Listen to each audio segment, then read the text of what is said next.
எல்லாருக்கும் வணக்கம். நான் டாக்டர் கார்த்திகேயன். நான் பிறந்ததுலேருந்தே என்னோட கைகளில் இந்த மாதிரி ஒரு கட்டி இருக்குங்க. நீங்கள் பார்த்தா தெரியும்னு நினைக்கிறேன். ஸோ இந்த கட்டி இந்த மாதிரி கட்டிகள் 1-2 கட்டிகள் நிறைய இடத்துல இருக்குது. எனக்கு இந்த இடத்துல இருக்குது, இங்கேயே 2 கட்டி இருக்கும் ஆக்சுவலாக.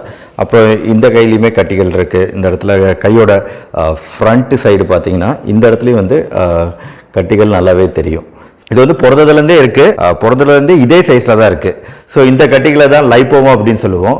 ஸோ இந்த லைப்போமா கொழுப்பு கட்டிகள் கொடுத்து பல சந்தேகங்கள் இருக்குது. இது எப்படிப்பட்ட கட்டி, இது மருந்தினால் கரையுமா, கொழுப்பு உணவுகளை அதிகமாக சாப்பிட்றதுனால இது வருதா, இந்த கட்டிகள் கேன்சர் கட்டிகளாக மாறதுக்கான வாய்ப்பு இருக்குதா, இந்த கட்டிகளுக்கு அப்போ என்னதான் ட்ரீட்மெண்ட், இதை நீக்கணுமா வேண்டாமா போன்ற பல்வேறு விஷயங்கள் இருக்கு. அதை தான் இன்னைக்கான வீடியோவில் பார்க்க போகிறோம். So welcome to our channel doctor Karthikeyan. இந்த கொழுப்பு கட்டிகள் இப்போ எப்படி உருவாகுது அப்படிங்கிறத ஃபர்ஸ்ட் நம்ம புரிஞ்சுக்கணும். நம்ம தோள்கள் இருக்கு, நம்ம தோள்கள் நம்ம கைகளில் இப்படி நீங்க தொட்டு பார்த்தாலே தெரியும் நம்ம தோள்கள் இருக்கு. நம்ம தோள்களுக்கு கீழே தசைகள் இருக்கு அப்படிங்கிறது உங்களுக்கு தெரியும். ஆனா இந்த தோலுக்கும் கீழே இருக்கிற தசைகளுக்கும் நடுவுல நல்ல ஒரு ஸ்பாஞ்சு போன்ற கொழுப்புகள் இருக்கு. அந்த கொழுப்புகள் தான் நம்ம கைகளை இந்த அளவுக்கு சாஃப்டா வச்சுக்குது. நம்ம தோலுக்கும் தசைகளுக்கும் இடையில இருக்கக்கூடிய அந்த பகுதியை தான் சப்கூட்டேனியஸ் லேயர் அப்படின்னு சொல்லுவோம். சோ இப்ப இந்த கொழுப்பு கட்டிகள் எப்படி உருவாகுது அப்படிங்கறத பார்ப்போம். முதல்ல இப்போ நம்ம தோல் ஒரு கிராஸ் செக்ஷன் எடுத்துக்கிறோங்க. தோலோட மேல் பகுதி, தோலோட நடுப்பகுதி, தோலோட கீழ்ப்பகுதி அப்படின்னு 3ஆக பிரிச்சுக்கலாம். அதை இந்த டயக்ராம் பார்த்தீங்கன்னா எளிமையாக உங்களுக்கு புரியும். இந்த படத்தில் இப்போ ஃபர்ஸ்ட் தோலோட மேல் பகுதி, ஸ்கின் பகுதியை இப்போ நான் உங்களுக்கு காமிச்சிருக்கிறேன். ஸோ இந்த ஸ்கின் பகுதி நம்ம தோல், நம்ம வெளியில் தெரியக்கூடிய தோல். ஸோ இதுதான் நம்மளோட தோல் அப்படின்னு வைங்களேன். ஸோ இது மேல் பகுதி, தோலோட மேல் பகுதி. ஸோ இங்கே எபிடெர்மிஸ், டெர்மிஸ்ன்னு இருக்கு. இங்கேருந்து தான் முடிகள்லாம் நம்ம தோல்ல இருந்து வரக்கூடிய இடம் அப்படின்னு சொன்னால் இந்த முடிகள்லாம் இங்கேருந்து வருது அப்படின்னு சொல்லலாம். அடுத்து தோலோட கீழே என்ன இருக்கும், இங்கே நல்ல ஒரு சிகப்பான தசைகள்லாம் ஸ்டார்ட் ஆகக்கூடிய இடங்கிறது தோலுக்கு கீழே இருக்குது. ஸோ இந்த நடுப்பகுதி இருக்கு பார்த்தீங்களா, இதை தான் நம்ம கொழுப்புகள் நிறைந்த சப்கூட்டேனியஸ் ஃபேட் அப்படின்னு சொல்லுவோம். இந்த இடத்துல எல்லாமே கொழுப்புகள் இருக்கும்.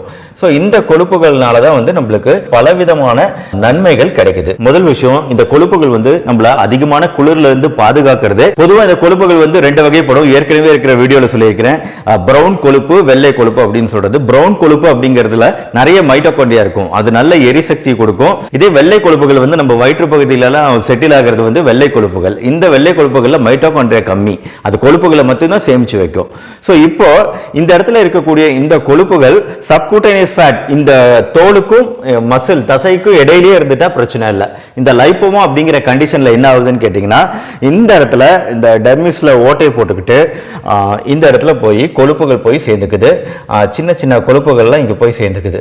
ஸோ கொஞ்சம் கொஞ்சமா இந்த கொழுப்புகள் சேரும்போது என்ன ஆகுது, இதுதான் தோலோட மேல் பகுதி. இப்போ தோலோட மேல் பகுதிக்கு கொழுப்புகள் வர ஆரம்பிச்சிருச்சு. அதனாலதான் இந்த இடத்துல ஒரு கட்டியை நம்ம பார்க்கிறோம். ஸோ இந்த கட்டியை இப்போ நீங்க பார்த்துட்டு இருக்கிறது எதனால, இந்த கொழுப்புகள் இப்போ தோலுக்கு மேல வந்துருச்சு. இந்த கொழுப்பு கட்டியில் இருக்கக்கூடிய கட்டி பொதுவா வெள்ளை கொழுப்பா இருக்கும். இது கொழுப்புகள் தானே, அப்ப இங்க இருந்து வெவ்வேறு இடத்துக்கு போகணும்ல, அப்படி போகாது. ஏன் போகாது அப்படின்னா, இப்போ ஞாபகம் வச்சுக்கிறதுக்காக ஒரு முட்டை இருக்கு பாத்தீங்களா, முட்டையோட மஞ்சள் கரு இருக்கு, உள்ளார அந்த திரவம் இருக்கு, அதுதான் கொழுப்புகள் அப்படின்னு வச்சுக்கிட்டீங்கன்னா, இதை சுத்தி இருக்கக்கூடிய இந்த கவரிங், இந்த ஓடு இருக்கு பாத்தீங்களா, இந்த ஓடு அந்த முட்டையை பாதுகாக்குது.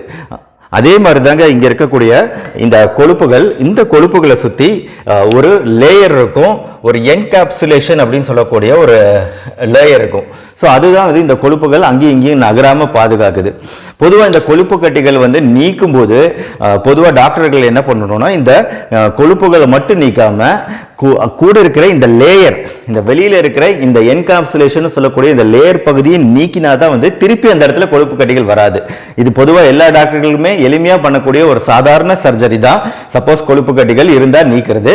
ஆனா எல்லாருக்கும் இந்த கொழுப்பு கட்டிகள் நீக்கணுங்கிற அவசியமே கிடையாது. இது ரொம்ப மெதுவா வளரக்கூடிய, எனக்கே நான் சொல்றேன் பாத்தீங்கன்னா, பிறந்ததுல இருந்தே எனக்கு நினைவு தெரிஞ்ச நாள்ல இருந்து இந்த கட்டிகளை நான் பார்த்துட்டு இருக்கிறேன். அதே சைஸ்ல தான் இருக்கு, இது இன்னும் அதிகமாக கிடையாது. இது வரைக்கும் இதை நான் நீக்கணும் அப்படின்னு நினைக்கல. ஆனா எனக்கு ஏன் இது சின்ன வயசுல இருந்தே இருக்கு அப்படின்னு பாத்தீங்கன்னா, நான் அதிக கொழுப்புகள் சாப்பிடுறதுனால இல்ல, எனக்கு எந்த அடியும் படல, எந்த பிரச்சனையும் இல்ல. இது ஏன் மெயினா எனக்கு இருக்குன்னா, என்னோட அம்மா வழி பாட்டி, அவங்க உறவினர்கள், ரிலேட்டிவ் எல்லாருக்குமே இந்த கொழுப்பு கட்டிகள் இருக்கு. எனக்காவது குட்டியா இருக்கு, சில பேருக்குலாம் என்னோட ரிலேட்டிவ் கசின்ஸ்லாம் நல்ல பெருசாவே கட்டிகள் இருக்கு. ஒரே பிரச்சனை தாங்க, இந்த கொழுப்பு கட்டிகள் வந்து எந்த பிரச்சனையும் பண்ண போறதில்ல, கேன்சர் இதனால வர போறதில்ல, அப்படி வரதுக்கான வாய்ப்புகள் ரொம்ப ரொம்ப கம்மி.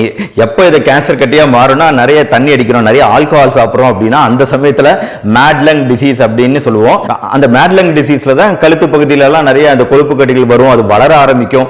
சோ அந்த மாதிரி சிச்சுவேஷன்ல தான் நம்ம கவலைப்படணும். இல்லனா வந்து இந்த மாதிரி கொழுப்பு கட்டிகள் நம்மள ஒண்ணுமே பண்ண போறது கிடையாது. எப்ப நம்மளுக்கு பிரச்சனை வரும்னா இதே கொழுப்பு கட்டி இந்த இடத்துல இருக்குன்னு வைங்களேன், உங்க எல்லாருக்குமே தெரியும். இந்த இடத்துல எல்லாம் சில சமயம் கையை வச்சு இப்படி எடுக்கும்போது சுருன்னு ஒரு கரண்ட் ஷாக் அடிக்கிற மாதிரி நம்ம சுண்டு விரல் வரைக்கும் ஒரு உணர்வு இருக்கும் இல்லையா? அதுக்கு காரணம் இந்த இடத்துல ஒரு நரம்பு இருக்கு, அல்லார் நர்வ் அப்படின்னு சொல்லக்கூடிய ஒரு முக்கியமான நரம்பு நம்ம கையில இந்த முட்டிக்கு கீழே பாஸ் ஆயிட்டு இருக்கு. இப்போ நம்ம கொழுப்பு கட்டி இருக்கு இல்லையா, அது வந்து இந்த இடத்துல வந்துருச்சுன்னு வைங்களேன், ரொம்ப காமன். நம்ம கைகள்ல எல்லாம் கொழுப்பு கட்டிகள் சாதாரணமா வரும், அது இந்த இடத்துல ரொம்ப பெருசா இருக்கு, இந்த அல்லார் நர்வியா அழுத்துது அப்படின்னு வைங்களேன், எப்பயோ நம்மளுக்கு வரக்கூடிய அந்த நரம்பு அழுத்தக்கூடிய உணர்வுங்கிறது இந்த கொழுப்பு கட்டிகளுக்கு அதிகமாக அடிக்கடி நம்ம மூவ் பண்ண முடியாது, ஜாயிண்ட்டை மூவ் பண்ண முடியாது. மூவ் பண்ணா இந்த இடத்துல வலி வரும், அந்த வலி வந்து சுண்டு விரல் வலிக்கு பரவும் அப்படிங்கிற பிரச்சனை தான். அதனால வந்து அந்த மாதிரி சமயத்துல இந்த கொழுப்பு கட்டிகளை நீக்கிடலாம். இது வந்து ஒரு சாதாரண அறுவை சிகிச்சை தான், பட் பண்ணணுங்கிற அவசியம் இல்லை. எப்பனா இந்த மாதிரி சிச்சுவேஷன்ல எல்லாம் நம்மளுக்கு வலி வருது, இது வந்து கொழுப்பு கட்டிகள் அதிகமாகுது அப்படிங்கிற சமயத்துல அதோட வளர்ச்சி வந்து ரொம்ப மெதுவாக தான் இருக்கும்னு சொன்னேன். சில சமயம் ரொம்ப அதிகமா வேகமா வளர ஆரம்பிக்குது அப்படின்னா நம்ம ஜாக்கிரதையா இருக்கணும். உடனே டாக்டர் கிட்ட போகணும். அவங்க ஃபர்ஸ்ட் பயாப்சி எடுத்து பார்ப்பாங்க, இது வந்து கொழுப்பு கட்டி தானா இல்ல வேற ஏதாவது கட்டிகள் இருக்காங்கிறது. ஏன்னா நிறைய டைப் ஆஃப் கட்டிகள் இந்த இடத்துல வரலாம், கொழுப்பு கட்டிகள் மாதிரியே. இந்த கொழுப்பு கட்டிகள் பொதுவாக எப்படி இருக்கும்னா ஒரு ரப்பரி ஃபீல் இருக்கும், எலாஸ்டிக்கா தொட்டாலே ரப்பர் மாதிரி இருக்கும். இப்போ நம்ம பென்சில் ரப்பர், இந்த ரப்பர் எவ்வளவு இப்படி அழுத்தி பார்த்தீங்கன்னா என்ன மாதிரி இருக்கும், அதே ஃபீலிங் தான் உங்களுக்கு இந்த கட்டிகளை அழுத்தும் போது ஏற்படும். அதே மாதிரி இந்த கட்டிகளை அழுத்தினீங்கன்னா மூவ் ஆகும், நம்ம கிண்ணு கடியில மூவ் ஆகும், நகரும். ஆனா எப்ப நம்ம பயப்படணும்னா இந்த கொழுப்பு கட்டிகளோட கன்சிஸ்டன்சி அப்படிங்கிறது நம்ம வந்து ரப்பர் மாதிரி இல்லாம ஒரு கல்லு மாதிரி மாறிடுச்சு, அதை மூவ் பண்ணவே முடியல.